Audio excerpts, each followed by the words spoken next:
This video is going to be a bit of a recap regarding my year of ownership of a 2021 Toyota Prado Kakadu with the revised 2.8, the 150 kilowatt, 500 Newton meter.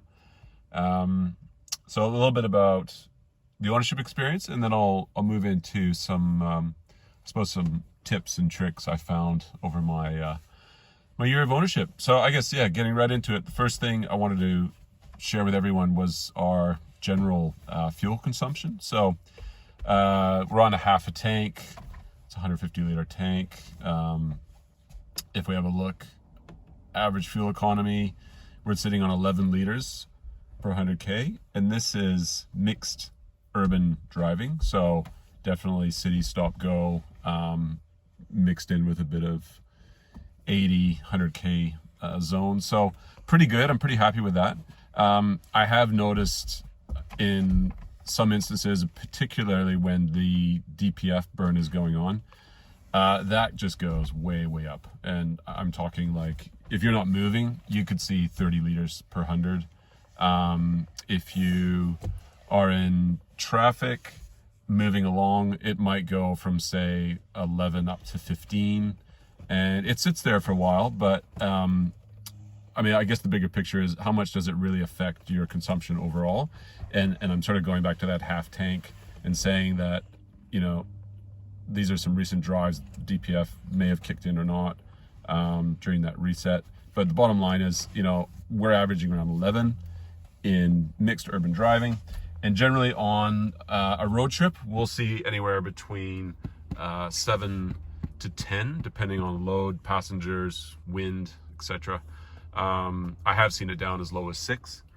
You know, that's doing sort of 80 on a flat stretch. But yeah, generally pretty happy with the fuel consumption. But I think you do need to be aware that when the burn does kick in, it really has a huge impact on the consumption figure for your vehicle. Overall, no problems with the DPF. You can see right now it's just sitting on 1 bar. Anytime it gets up to about the 4th bar, it automatically kicks in, and I've had 0 issues. It doesn't matter where we are, whether we're just, you know, doing a short trip out on the highway somewhere, the burn will complete if it has time. Otherwise, it'll just start the burn the next time you have the vehicle running. And they have really reworked the whole DPF system, and obviously everyone that's had the issues would be well aware of why it needed to be updated. I don't have the technical understanding exactly what they did, but no problems whatsoever in a year of driving the vehicle. The other thing I wanted to talk about was so this is specific to the Kakadu, and I'm talking about the different drive modes. So you've got comfort, sorry about that, comfort, eco, normal, and sport plus.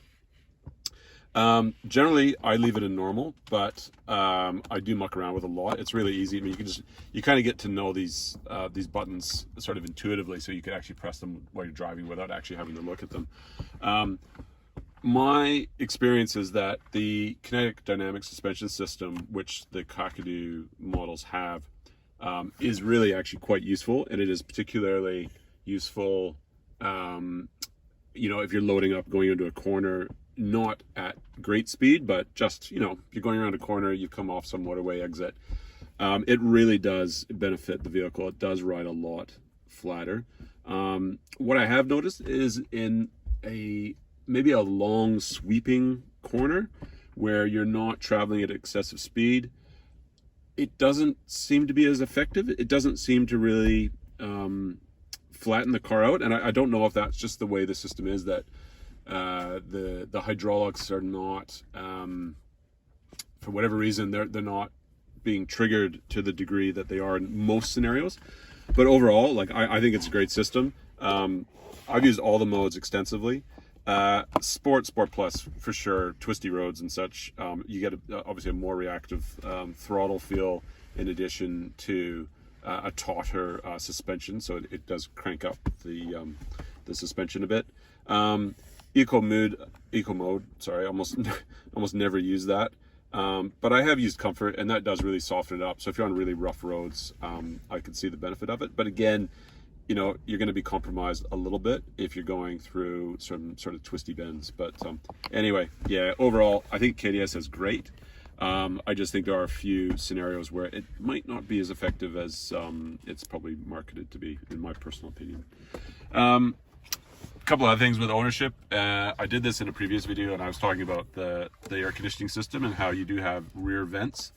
And I think this is a bit of a limitation, really, and I'm happy for someone to correct me, but I haven't found a way to have the rear system synced with the auto split front passenger system.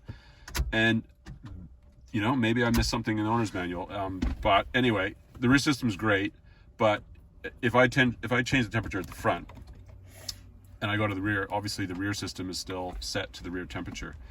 And yeah, I don't know. I mean, I don't think you can sync the front and the back, which is a bit odd. You can obviously turn the back off, and you know, then you're just running with the front system. But anyway, not a big deal, but if you're trying to have the same temperature throughout the vehicle, that could be something to think about. Another thing I'll mention is the interior lights. So I've actually swapped these. Oh, it's a bit bright, isn't it? I've swapped these to be LEDs from the incandescent bulbs, and it wasn't that hard to do. There are some videos online. I'm happy to make one if people think that would be a benefit. But I swapped out the front and I swapped out the cargo space, and I left the middles just with the incandescents, because obviously the kids are back there, and if they turn them on while I'm driving at night, I don't want some bright LEDs sort of obstructing or reducing my view. But yeah, these work great. The only thing I picked up on, and I did get some help from steady support on that, the bulb itself, the connecting points were actually not quite secure as the incandescent bulb. So I guess it's a slightly narrower bulb, and that narrowing meant that when I turned this light on, sometimes it wasn't working effectively. This side was working fine, but my driver's side wasn't working. I got around that, and just with taking out the little bulb holder and adjusting the width of the I guess the connections so that they're really secure on the LED bulb. And now, like, these are great. They're bright and really effective, I find, for at night being able to actually see around the vehicle rather than the generic stock bulbs that were in. Okay, so the last thing I just wanted to mention was our ownership experience with Apple CarPlay. Overall, it's been great. Navigation is just so much better for us and easier. Having our music library available, the messaging, everything's great. No complaints about Apple CarPlay. I'm really glad that we waited and purchased a Prado that actually came with it as stock standard. It's glitched a couple times on us where we've had to disconnect the phone, reconnect, or you know, just wouldn't work properly. But it's extremely rare. It's been really good. There's an issue I think some people have talked about in various Prado communities with the sound, the audio quality, and the volume coming from the phone app, or if you're hooked into your phone. And yeah, that seems to be a bit of a problem. I think there is potentially a software update that you could get from Toyota that might resolve that, but I don't really think it's been an issue. But it seems like there is a lower volume limit than what you would expect. I'll just probably put it that way. So yeah, overall, CarPlay's been great. So to close off the video, I've got 2 tips that I think would be helpful for the Prado owners out there. First one is the headlight washer function, okay, which is down here, the manual headlight washer function. So just quickly, I've got my lights on auto, and I'm gonna press the button, and nothing happens. All right, I turn the lights to on, okay, and I proceed to press the button, and we have headlights being washed. Okay, so just something to be aware of. The stock setting does impact the use of the manual headlight washer, apparently. I will say though, at nighttime, if you have your lights set to auto and you pull your washer stock, it will wash those front headlights. Okay, And the other feature I want to show you is simply it's a safety feature basically, which is the rear cross traffic alert. While I wait for a car to come by, I'll just point out the fact that essentially there's 2 cross traffic alert warnings that can pop up on the screen depending on where the vehicle is coming from. And I just think that's handy because obviously it's giving you a directional component to, you know, where's the imminent potential hazard as I back out of a space, okay? So we have to wait for a vehicle. While we're waiting, I'll just also mention that I'm really quite happy with the 360 view. That's been extremely handy in obviously tighter urban car parking environments, but also I think it's just, again, it's that awareness that you've got. And of course, when you want a vehicle, there's none, right? It's always the way. So yeah, this is what you get when you film on a Sunday. There's just not as many people rolling around, which is, you know, it's fine.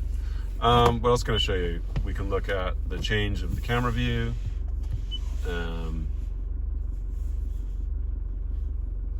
The lines, obviously these are little features.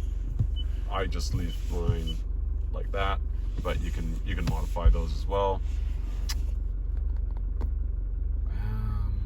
Yeah,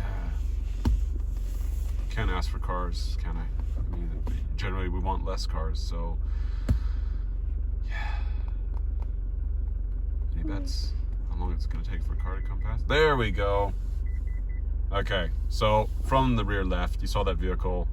Now, interestingly, it didn't pick up the one going the other way on the other side of the road. So the sensor obviously picked up the traffic on my side of the road coming from the rear left. You know, oh, here we go, another one. All right, so it's doing its job, and you can adjust that volume. But overall, I'm just really happy with how that has been working.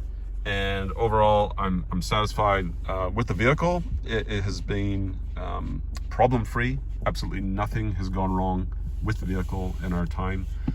We've just taken it in for the standard service, fixed price, and yeah, I can't really complain about anything whatsoever, actually, which is kind of, you know, what we were expecting, to be honest. But yeah, happy with the vehicle, and hope this was helpful. All right. Till next time, thanks.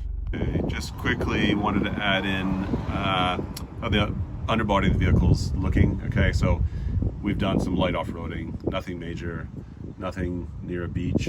So everything's looking really good. That's the airbag on the left there, and part of the KDSS system there, the hydraulic cylinder there as well. And you can see the sway bar link. So yeah, overall, happy with how the vehicle's holding up as well.